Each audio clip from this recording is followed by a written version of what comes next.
வாழ்க வையகம், வாழ்க வையகம், வாழ்க வளமுடன்.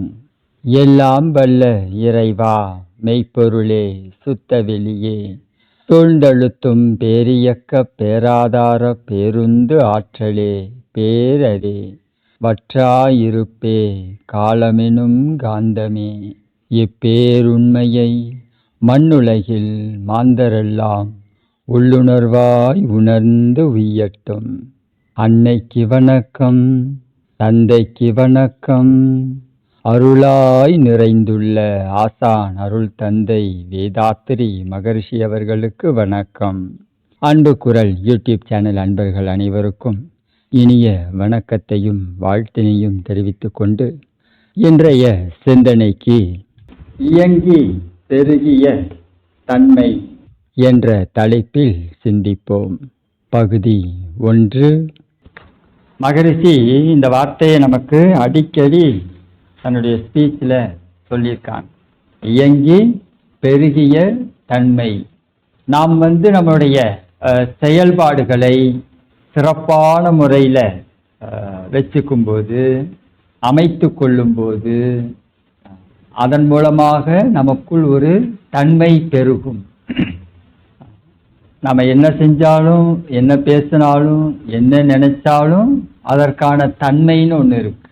அப்படி நாம் எது மாதிரி இயங்க வேண்டும், எது மாதிரியான தன்மை நமக்குள் பெருக வேண்டும் அப்படிங்கிறத கொஞ்சம் ஆழமா சிந்தித்து புரிந்து கொள்ள வேண்டும். நம்முடைய மனசு இயற்கையின் பால், அந்த வள்ளுவருடைய குரலுக்கு ஏற்ப ஈதல் இசைபட வாழ்தல் அது வல்லது ஊதியம் இல்லை உயிருக்கு. அப்ப நமக்கு நம்முடைய செயல்களை, நம்முடைய எண்ணங்களை, நம்முடைய பேச்சு, நம்முடைய நடை உடை பாவனை இதெல்லாம் எது மாதிரி இருக்கணும் அப்படின்னா, நல்ல தன்மைகள் நமக்குள் பெருகுவதற்கு பொருத்தமா இருக்கும். எது மாதிரி இந்த உடம்ப இயக்குனா எது மாதிரியான தன்மை பெருகும் அப்படிங்கிற ஒரு சயின்ஸ் இருக்கு இல்லையா? சயின்ஸ் தான், விஞ்ஞானம் தான்.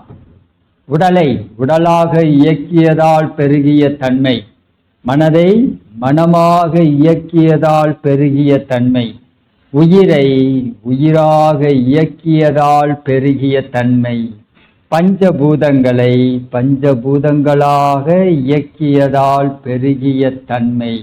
அப்படின்னா என்ன அர்த்தம் அப்படின்னா, நாமளா வாழணும், அதுவா வாழ விடணும்.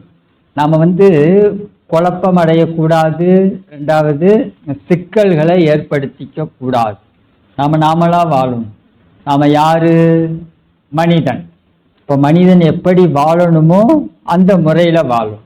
மனித உருவத்தில் இருந்துக்கிட்டு நாம் விலங்கு மாதிரி வாழலாமா? இதுதான் முரண்பாடு.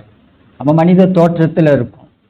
அப்போ இந்த மனித தோற்றத்துக்கு பொருத்தமான செயல், சிந்தனை, பேச்சு, நடத்தைன்னு இருக்கு இல்லையா?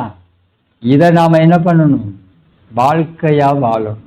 இப்போ மனித உருவத்துக்கு, இந்த கருமையத்துக்கு பொருத்தமானது அப்படிங்கிறது தான் நிறைமனம், சகிப்புத்தன்மை, ஈகை, கற்பு, சமநேர் நிறை உணர்வு, மன்னிப்பு. இதெல்லாம் மனித கருமையத்துக்கு பொருத்தமான வாழ்வியல் கோட்பாடு. அதே மாதிரி விட்டு கொடுத்தல், தியாகம், இதெல்லாம் நம்மளுடைய கோட்பாடு. இப்படிதான் நாம வாழணும். எந்த வகையிலேயும் உணர்ச்சி வசப்படாம வாழணும். நம்ம வாழ்க்கையை நாம அமைதியா நிதானமா வாழணும். தேவையில்லாத சிந்தனைகளுக்கோ செயல்பாடுகளுக்கோ நம்மளுடைய மனத்திலேயும் உடம்பிலேயும் வாழ்க்கையிலேயும் இடம் கொடுக்க கூடாது. இதெல்லாம் கொடுக்காம நாம மனுஷனா வாழும்போது தான் இந்த இயங்கி பெருகிய தன்மை, இது ஒரு பர்சன்டேஜ் லெவலுக்கு மேலே வரும்போது தான் நாமால அதுவும் அதால நாமும் நன்மைகளை பெற முடியும். இது லோ லெவல்ல இருந்துச்சு அப்படின்னா அது நம்ம கூட இருக்கு, அவ்வளோதான், அந்த தன்மையில தான் இருக்கும். பட் பெருசா நமக்கு அது பயன்படணும் அப்படின்னா பர்சன்டேஜ் இன்க்ரீஸ் ஆகும். இந்த பர்சன்டேஜை நாம் இன்க்ரீஸ் பண்ணிக்கிட்டே வாழணும். அந்த வாழ்க்கையை தான் மகரிஷி நாம் யாருக்கும் துன்பம் செய்யாமல் வாழ்வது, இந்த தவம் பண்ணுறது, உடல் பயிற்சி பண்ணுறது, காயக்கல்பம் பண்ணுறது, தற்சோதனை செய்வது, மௌன நோன்புகளில் நம்மை இணைத்து கொள்வது, 5 அளவு முறை, உணவு, உறக்கம், உடலுறவு, எண்ணம், இதில் எல்லாத்திலையும் நாம் அளவோட முறையோடு இருக்கும். எந்த ஒன்றையும் அலட்சியம் செய்யவும் கூடாது, அளவுக்கு மீறி பயன்படுத்தவும் கூடாது. அப்போ இந்த கோட்பாடில் நாம் வாழும்போது தான் நமக்குள்ள அந்த இயங்கி பெருகிய தன்மை அப்படிங்கிறது தங்கும், தலைக்கும். ஒரு மரம் இருக்குன்னு வச்சுக்கோங்க, மாமரமே இருக்குது, அது மாங்கொட்டையில் அது விதையாக இருக்கு இல்லையா. இப்போ அதை கொண்டு போய் மண்ணில் போட்டு நல்லா தண்ணி ஊற்றி அதற்கான உரம், நல்ல வளமான மண்ணாக இருக்கணும், அதற்கான உரமெல்லாம் போட்டு தண்ணியெல்லாம் ஊற்றி வச்சோம் அப்படின்னா கொஞ்சம் கொஞ்சமாக அது என்ன பண்ணும், வளர ஆரம்பிச்சு. ஒரு 4 வருஷம் நல்லா வளர்ந்ததுன்னா அதுலேருந்து நமக்கு மாங்காய்ங்கிறது கிடைக்கும். நாம் வச்சுட்டு அடுத்த நாளே நமக்கு இதுலேருந்து மாங்காய் கிடைக்கணும் அப்படின்னா கிடைக்குமா? அல்லது 4 மாதம் முளைச்சிருச்சு, 4-5 மாதம் ஆச்சு, 6 மாதம், 7 வருஷம், 1 வருஷம் ஆச்சு, முளைச்சிதுன்னா அதுலேருந்து கிடைக்குமா? அப்போ அதற்குன்னு என்ன இருக்குது, ஒரு காலம் இருக்கு. அது மாதிரி நாம் நம்மை நல்ல காரியங்களில் ஈடுபடுத்தி கொள்ளும்போது உடனே அதனுடைய பலனை எதிர்பார்க்க கூடாது. நான் இன்னைக்கு நல்லவனா வாழ்கிறேன், நான் திருந்திட்டேன், ஆனால் என்னை சுற்றி இருக்கிறவங்க எல்லாம் அப்படி இல்லை, நான் நல்லவனாக மாறினது எனக்கு துன்பமாக தான் இருக்கு அப்படின்னு சில சமயங்களில் நமக்கு தோணலாம். சமுதாயமும் சில விஷயங்கள் சில நேரங்களில் அப்படி தான் பண்ணுது. என்ன பண்ணுது, இவ்வளோ நல்லவனாக இருந்தீங்கன்னா உன்னை மொட்டையடித்து மிளகா தடவிடுறாங்க. இந்த வார்த்தையெல்லாம் சமுதாயத்தில் இருக்கு இல்லையா. இவ்வளோ நல்லவனாக வாழ்ந்து நீ என்ன பண்ண போகிற, கூடவே இந்த கேள்வியெல்லாம் இருக்கும். நான் ஒருத்தன் திருந்திட்டேன், இந்த உலகமே திருந்திருமா என்ன? நாம் உலகம் திருந்துவதற்காக நாம் திருந்தவில்லை. ஒரு விஷயத்தை தெளிவாக புரிஞ்சுக்கணும், உலகத்தை திருத்துறதுக்காகவோ அல்லது இந்த உலகம் திருந்தணுங்கிறதுக்காக நாம் திருந்தலை. நாம் நல்ல முறையில் நம்மளுடைய வாழ்க்கை அப்படிங்கிறத புரிஞ்சுக்கிட்டு என்னுடைய எதிர்காலத்துக்காக நான் இன்னைக்கு மாறியிருக்கேன், திருந்தியிருக்கேன் அப்படிங்கிற சிந்தனை தெளிவு தான் நமக்கு வரணுமே ஒழிய நாம் அவங்களுக்காக திருந்துறோம். என்ன இப்படி கூட வச்சுக்கோங்களேன், மகரிஷிகிட்ட வந்துட்டோமா, தவமெல்லாம் பண்ணுறோம், மகரிஷிக்காக நான் திருந்திட்டேன், மகரிஷிக்காக திருந்தி என்ன பண்ண போகிறீங்க? நீங்கள் மகரிஷிக்காக திருந்தி நீங்கள் என்ன பண்ண போகிறீங்க? நீங்கள் உங்களுக்காக திருந்தணும், என்னுடைய வாழ்க்கையை நான் எனக்காக வாழணும். இதுதான் நம்மளுடைய கன்ஃபியூஸ் பண்ணக்கூடிய அறிவு. அப்போ இந்த ஒரு பழக்கம் நமக்கு தொன்று தொட்டு இருக்குது. நான் அவங்களுக்காக இதை தியாகம் பண்ணேன், இவங்களுக்காக தியாகம் பண்ணேன். அவங்க வாழ்க்கையை நீங்கள் பார்த்துருப்பீங்க இல்லையா, நிறைய விஷயங்களை இவர்களுக்காக நான் இதை செய்தேன் அப்படின்னு நிறைய லிஸ்ட் வரும். அவங்களுக்காக இவங்களுக்காக செஞ்சேன் அப்படின்னா நீங்கள் என்ன தெரியுமா அர்த்தம்? நீங்கள் மனம் விரும்பி அதை ஏற்றுக்கொள்ளவில்லை என்று பொருள். யதார்த்தமான உண்மை இதுதான். நான் அவங்களுக்காக பண்ணேன், இவங்களுக்காக பண்ணேன், எங்கள் அப்பா அம்மாவுக்காக நான் படித்தேன், எங்கள் அப்பா அம்மாவுக்காக நான் கல்யாணம் பண்ணிட்டேன், குடும்ப சூழ்நிலைக்காக நான் இதெல்லாம் தியாகம் பண்ணேன் அப்படின்னா என்ன அர்த்தம்? இதெல்லாம் நம்ம வாழ்க்கையில் சந்திக்காமல இல்லை, இதெல்லாம் இருக்கு இல்லையா. அப்போ மனம் விரும்பி நான் ஒன்றை ஏற்றுக்கொள்ளாத போது நான் எந்த தலைப்பின் கீழே போகிறேன்? அவர்களுக்காக. இது தேவையே இல்லை. எதா இருந்தாலும் என்னுடைய வாழ்க்கையில் எனக்கு நடைபெறக்கூடியது என்னுடைய கருமையத்துக்கு பொருத்தமாக தான் நடக்குமே ஒழிய பொருத்தம் இல்லாமல்லாம் நடக்காது.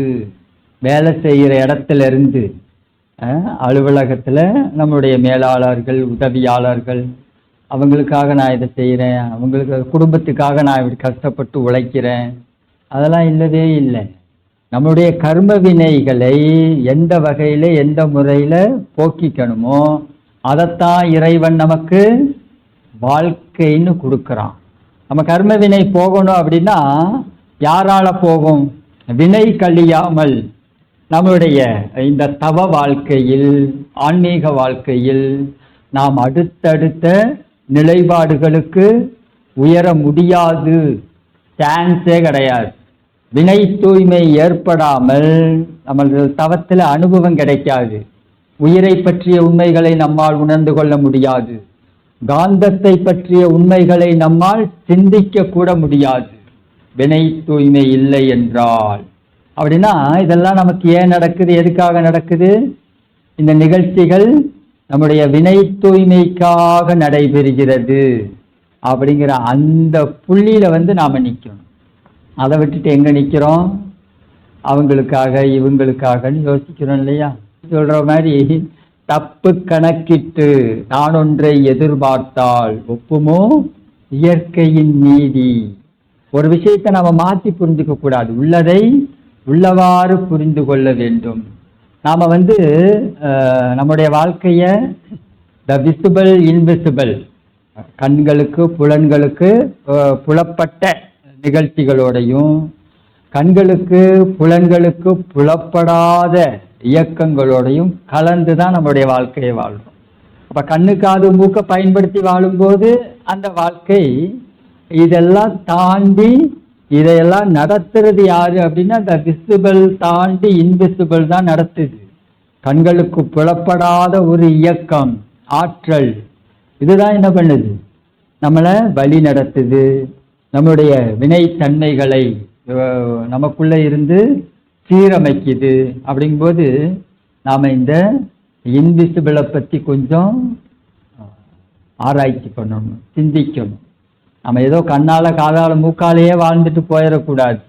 நம்மை தாண்டி நமக்குள் உணர்வு நிலைகளாக இருக்கக்கூடிய, அறிவு சிந்தனையாக இருக்கக்கூடிய நம்முடைய பேரறிவை பற்றி, காந்தத்தை பற்றி, உயிரை பற்றி, இந்த உண்மையெல்லாம் புரிந்து கொள்ளக்கூடிய தன்மையை வளர்த்துக்கணும். அதுதான் இயங்கி பெருகிய தன்மை. காந்தத்தை புரிஞ்சுக்கணும்னா அதுக்குன்னு ஒரு தன்மை இருக்கு. சாதாரண மனதை வைத்துக்கொண்டு காந்தத்தை எல்லாம் புரிஞ்சுக்க முடியாது. நம் உயிரை பற்றிய உண்மையை புரிஞ்சுக்கணும் அப்படின்னா அதற்குன்னு ஒரு தன்மை இருக்கிறது. அந்த தன்மை நமக்குள் பெருகினால்தான் உயிரை பற்றிய உண்மை கிட்டும். அறிவை பற்றிய உண்மைகளை தெரிந்து கொள்ள வேண்டுமானால் அதற்கென ஒரு தன்மை நமக்குள் பெருக வேண்டும். பெருகினால்தான் அறிவை பற்றிய உண்மைகளை தெரிந்து கொள்ள முடியும். அப்படி இல்லைன்னா குழப்பிடுவோம், நாமளும் கன்ஃபியூஸ் ஆகும், அல்லது தப்ப கட்டுவோம். நமக்கு என்ன தெரிஞ்சுதோ அதுதான் இது அப்படின்னு அதை மாற்றி மோல்டு பண்ணியிருப்போம். அப்போ ஒரு விஷயத்தை தப்பாக புரிஞ்சுக்கிட்டு அதை நாம் பயன்பாட்டுக்குள்ள கொண்டு வரும்போது அதுவும் என்ன ஆகும்? தப்பாக தான் போகும். தப்பு கணக்கிட்டு, இந்த தப்பு கணக்குங்கிறதே தேவையில்லை, கூடாது. எதா இருந்தாலும் சரியா புரிஞ்சுக்கணும். உள்ளதை உள்ளவாறு உணர்தல். அப்போ உள்ளதை உள்ளவாறு உணர்ந்து நம்முடைய தன்மைகளை மாற்றி அமைத்து கொண்டு இருக்கிற நிகழ்ச்சிகளை நம்மை நிறைவாக இணைத்து கொள்ள வேண்டும். அப்படிங்கும்போது நமக்கு இந்த பேராசைங்கிறது இதற்கு நேர் எதிரானது. பேராசை, சினம், கடும்பற்று, முறையற்ற பால்கவர்ச்சி, உயர்தாழ் மனப்பான்மை, வஞ்சம், இதெல்லாம் நேர் எதிரான தன்மைகள். இந்த வேலையெல்லாம் செஞ்சு அதன் மூலமா நமக்குள்ள ஒரு தன்மை பெருகும் இல்லையா? இந்த தன்மையை வச்சுக்கிட்டு நாம தவம் பண்ண முடியுமான்னு கேட்டா உட்காருவோம், தவத்துக்கு உட்காருவோம், சொல்லுவோம் ஆக்கினை துரியம், தவம் நடக்கும். ஆனா அது தவமா இருக்காது, அது தவமா இருக்காது. நாமளும் ஏதோ கலந்துக்கிட்டோம், கூட்டு தவமா நாமளும் போயிட்டு பண்ணிட்டு வந்தோம். எந்த அளவுக்கு தீட்சை எடுத்த நாள்ல இருந்து இன்னைக்கு வரைக்கும் எந்த அளவுக்கு பண்பட்டிருக்கோமோ அந்த அளவுக்கு அந்த தவத்தினுடைய குவாலிட்டி இருக்கும். அதுக்கு மேல அப்ப இதெல்லாம் இருக்கக்கூடாது. பேராசை, சினம், கடும்பற்று, முறையற்ற பால்கவர்ச்சி, உயர்தாழ் மனப்பான்மை, பஞ்சம், பொய், சூது, களவு, கற்பழிப்பு இதெல்லாம் இல்லாம பார்த்துக்கணும். உணர்ச்சி வசப்படக்கூடாது. இதெல்லாம் இல்லாமல் உடல் உடலாக இயங்கியதால் பெருகிய தன்மை, மனம் மனமாக இயங்கியதால் பெருகிய தன்மை, உயிர் உயிராக இயங்கியதால் பெருகிய தன்மை. இந்த தன்மை தான் குவாலிட்டி தான். அந்த குவாலிட்டியான காந்தம், குவாலிட்டியான வினைப்பதிவுகள், குவாலிட்டியான உயிர் இயக்க அமைப்பு பதிவுகள், இந்த பதிவுகளை நாம் இன்க்ரீஸ் பண்ணணும். இந்த இயங்கி பெருகிய தன்மையை வச்சுக்கிட்டு தான் நாம அறிவை உணர முடியும். நாம வந்த மாதிரியே இங்க வாழ்ந்துட்டு இருக்கக்கூடாது. நம்முடைய செயல் பண்புகளை மாற்றிக்கணும். அப்படி செயல் பண்புகளை மாற்றினால் ஒழிய, நமக்குள் பெருக வேண்டிய தன்மை பெருகினால் ஒழிய, நம்மால் ஒரு நிறைவான வாழ்வியலுக்குள்ளர ஒன்றும் இல்லை. நம்மளோட தான் நம்மளுடைய இந்த 6வது அறிவு முழுமை பெறாது. நம்ம இதுக்காக தான் இங்கே ஆன்மீகத்தில் இணைஞ்சிருக்கோம். 6வது அறிவை முழுமைப்படுத்துவதே. இந்த 6வது அறிவு முழுமை பெறணும் அப்படின்னா நாம் அந்த இயங்கி பெருகிய தன்மையை இன்க்ரீஸ் பண்ணிக்கிட்டே வரும். இது காந்தத்தில் நடக்கக்கூடிய ஒரு நிகழ்ச்சி. 6வது அறிவின் முழுமை பெறுதல் அப்படிங்கிறது நம்முடைய காந்தத்தில் நம்ம உடம்புக்குள்ள நடக்க வேண்டிய நடக்கும் நிகழ்ச்சி. அப்போ இதுக்கு குவாலிட்டி இருக்கும். அந்த காந்தம் எப்படி இருக்கணும்? குவாலிட்டியாகவும் இருக்கணும், குவான்டிட்டியாகவும் இருக்கணும். அந்த உயிர் குவாலிட்டியாகவும் இருக்கணும், குவான்டிட்டியாகவும் இருக்கணும். இந்த நம்மளுடைய கருமையத்தில் இருக்கிற பதிவுகள் குவாலிட்டியாகவும் இருக்கணும், குவான்டிட்டியாகவும் இருக்கணும். அப்படி இருந்தாதான் இந்த 6வது அறிவில் முழுமை பெற முடியும். எல்லாருக்கும் சாத்தியம்தான். இந்த மண்ணுலகத்தில் பிறந்திருக்கக்கூடிய ஒவ்வொரு மனித கருமையமும் இந்த 6வது அறிவில் முழுமை பெறுவது என்பது சாத்தியம். அதற்கான செயல் பண்புகள் எல்லாம் வாழும். சும்மா பிறந்துட்டோங்கிறதுக்காக இது என்ன ஆகாது, அமையாது. பிறந்துட்டோங்கிறதுக்காக அமையாது. அப்படி பிறந்து அதுக்காகவே சில கருமையம் எல்லாம் பிறக்கும். அதுதான் ஞானிகள், மகான்கள், சித்தர்கள். அது அவங்க அப்பா அம்மா பண்ண புண்ணியம் அங்கேயே அதுதான் வருது பாருங்க. அவங்க அப்பா அம்மா செய்த புண்ணிய பலனாக அதான் இயங்கி பெருகிய தன்மை. தன்மையை அவங்க அப்பாவும் அம்மாவும் வாழ்ந்துருந்தாங்கன்னா அந்த கருமாயம் உருவாகும் போது அந்த தன்மை பெருகக்கூடிய அந்த ஞானம்ங்கிற அந்த நிலைக்கு தகுந்தவாறு இந்த கருமையம் உருவாகும். பிறந்து அதே கருமையம் ஞானியாகவும் மகானாகவும் வரும். எல்லாமே பாருங்க வினை பதிவுகள் தான். இப்போ நம்முடைய வினை பதிவுகளை இப்போ இதுக்கு முன்னாடி நமக்குள்ள ஸ்டோர் ஆகியிருக்கிற வினைப்பதிவை நம்மளால் மாற்றி அதில் அதை போய் அழித்து திருத்த முடியுமா அப்படின்னு கேட்டால் அந்த வேலையில் நமக்கு வேண்டவே வேண்டாம். நாம் சேர்க்கறத என்ன பண்ணலாம், குவாலிட்டியாக வச்சுக்குவோம், போதும். நாம் இதை குவாலிட்டியாக சேர்க்கவே என்ன ஆகும், நமக்குள்ளே இருக்கிற ஆதிகால வினை சஞ்சீத கர்மம் அதனுடைய தன்மை மாறும். அதனுடைய தன்மையை மாற்றிடலாம். தேவையில்லாத பதிவுகள் எழுச்சி பெறாமல் நம்மளுடைய அந்த தன்மையை நம்மளுடைய செயல்பாடுகளை நம்ம குவாலிட்டியாக வச்சுக்கிட்டோம்னா அது அமைதியாகும். நம்ம இந்த சஞ்சீத கர்மத்தை பற்றி பெருசாலாம் பயப்பட வேண்டியதோ அல்லது நம்ம மக்களிடையே மனவளக்கலை அன்பர்கள்கிட்ட இருக்கக்கூடிய ஒரு மிகப்பெரிய அவங்களே ஏமாற்றிக்கக்கூடிய விஷயத்தில் இதுவும் ஒன்று. என்ன, சஞ்சீத கர்மம் விடமாட்டேங்குது. என்ன, நானும் முயற்சி பண்ணி பார்த்துட்டேன், சஞ்சீத கர்மம் என்ன விடமாட்டேங்குது. சரி, அதுதான் உங்களை விடலை, இல்லை நீங்கள் விட்டுருங்களேன். அதை நீங்களே ஏன் அதை போய் பிடிச்சிட்டு இருக்கீங்க? நீங்கள் விட்டுறலாம் இல்லை, அது உங்களை விட மாட்டேங்குது அப்படின்னா நீங்களும் அதை விட மாட்டேங்கிறீங்க. அப்போ நாம் விட்டுட்டோன்னா அது பாட்டிலுக்கு போயிட்டு போகுது. நாம் அங்கெல்லாம் போய் உக்காந்துட்டு மனசை போட்டு கன்ஃபியூஸ் பண்ணிக்க வேண்டிய அவசியமே கிடையாது.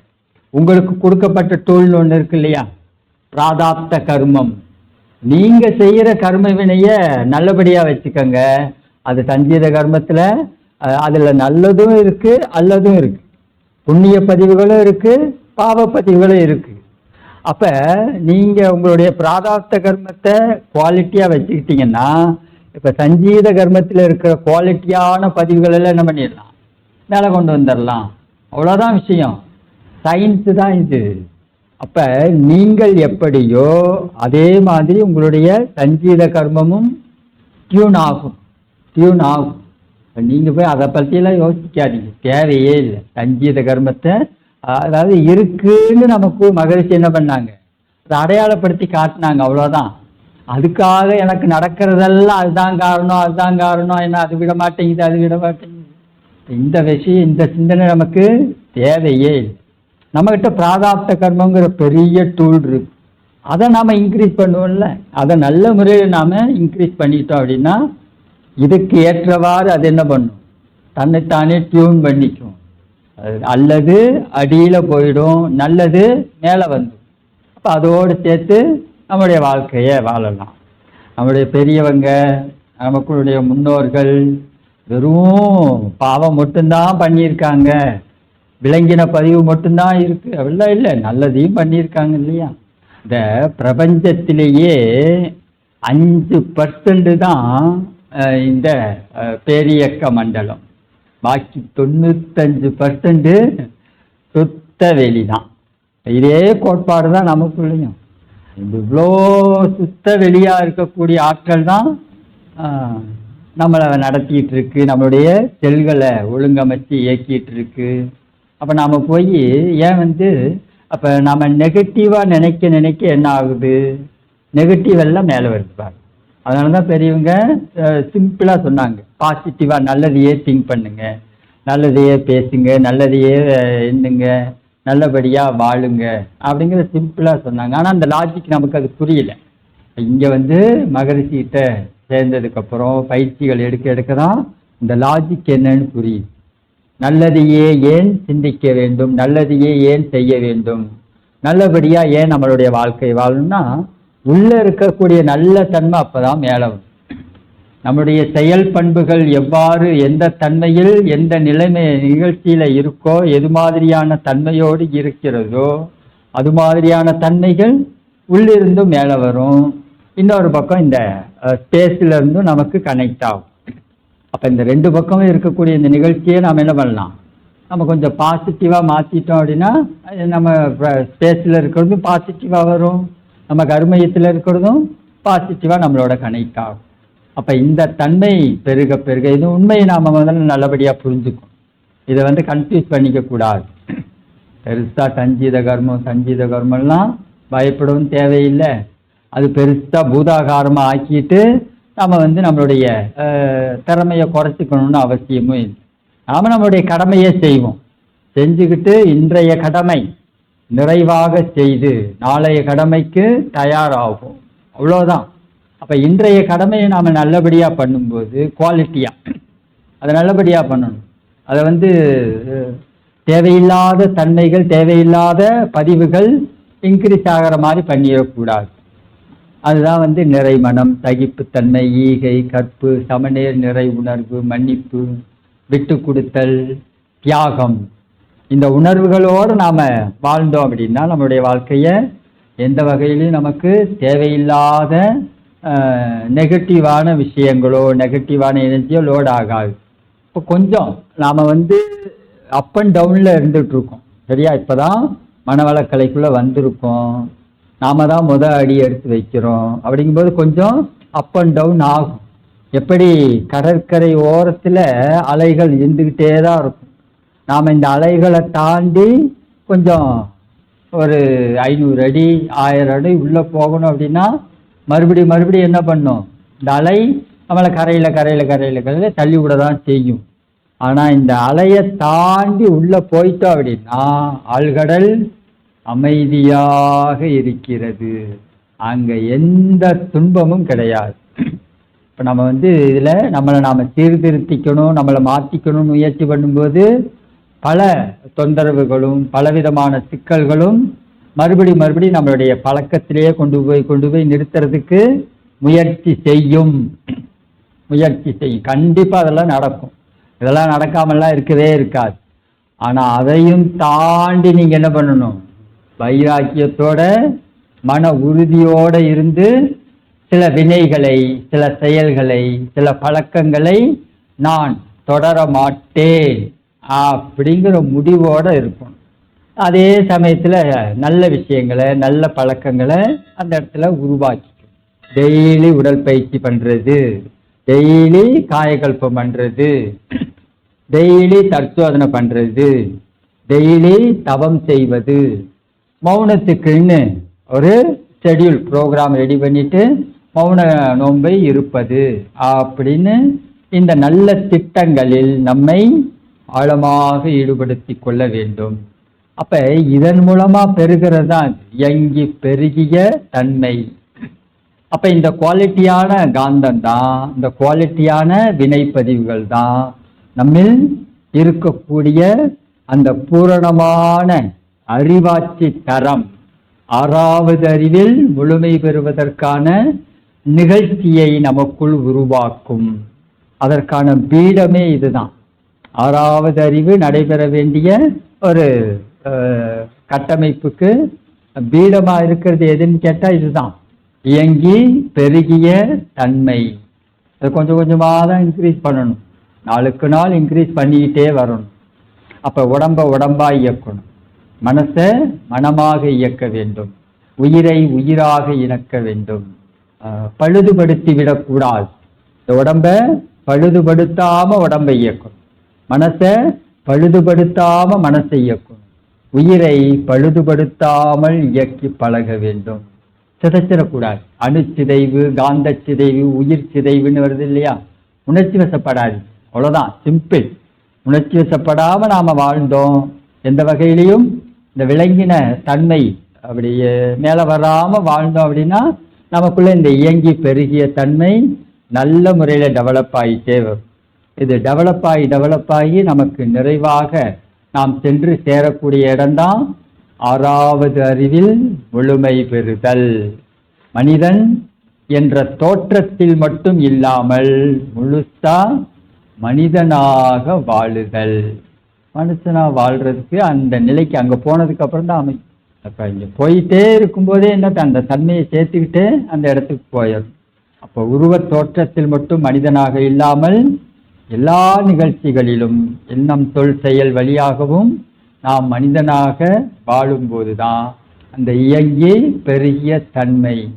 இது ஒரு குவாலிட்டியான ரேஷியோல ஒன்று சேரும்போது நம்மளுடைய பஞ்சபூதங்கள், நம்ம உடம்புல இருக்கிற இந்த 7 சக்கரங்கள், இதெல்லாமே குவாலிட்டி இன்க்ரீஸ் ஆகும்.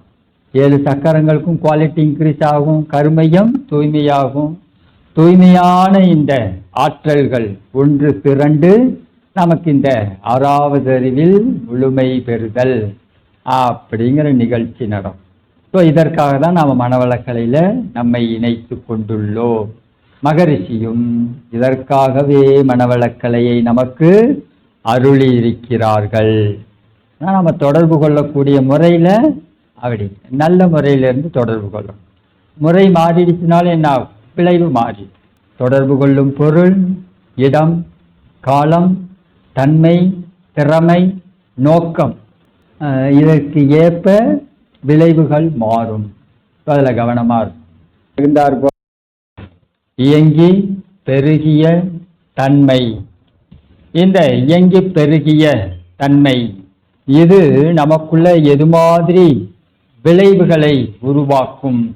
இந்த தன்மையை நாம் எப்படி புரிந்து கொள்வது? ரொம்ப சிம்பிள் தான். பெருசாக நாம் சிரமமெல்லாம் வர்றதுக்கு ஒன்றும் கிடையாது. இப்போ நம்மளுடைய மனதின் தன்மைன்னு ஒன்று இருக்குல்ல, இந்த மனதினுடைய குவாலிட்டி அது என்னவோ அதே அளவுள்ள இன்னொரு குவாலிட்டியான பொருளை இந்த மனதால் உணர புரிந்து கொள்ள முடியும். நம் மனதினுடைய தரம் என்னவோ தன்மை என்னவோ அதுதான் வெளியில் இருக்கக்கூடிய பொருளினுடைய ஆற்றலினுடைய தன்மையை இயக்கத்தை ஃபீல் பண்ண முடியும், புரிஞ்சிக்க முடியும், உணர முடியும். அப்போ நம்மளுடைய மனதினுடைய குவாலிட்டி இது மகரிஷி இந்த வார்த்தையை கொண்டு அதை கவர் பண்ணுறாங்க. இயங்கி பெருகிய தன்மை.